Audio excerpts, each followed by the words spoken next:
just thought I'd log in real quick and share another random thought.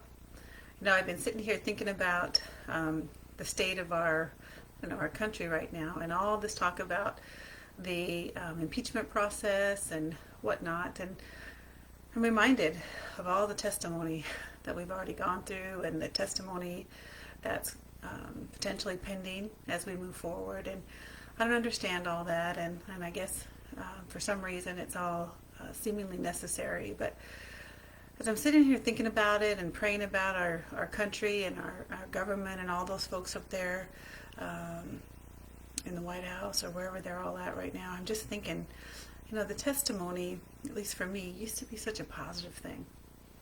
I remember growing up and going to church, and after I made a commitment to the Lord, I always look forward to testimony night.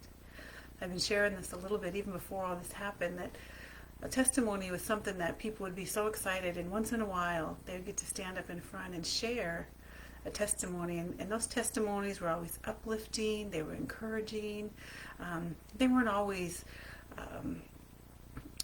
easy.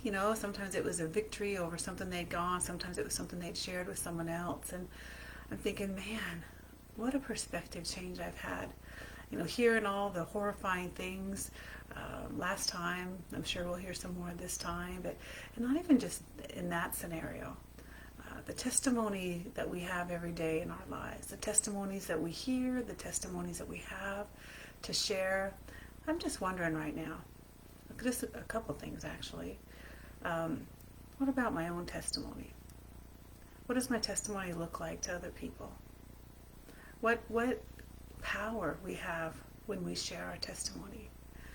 I'm praying actually that as more of this stuff happens in our nation and around the world, that people would start to give a positive testimony, even in negative circumstances, because I think testimony can bring us to a place of truth.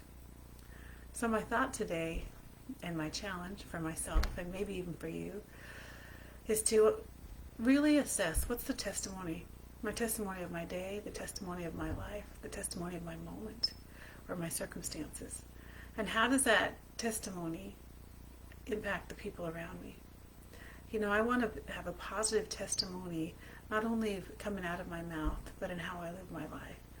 And I'm just grateful to be reminded that even in the middle of the chaos and in the things I don't understand, or even in the negative testimony, I get to choose.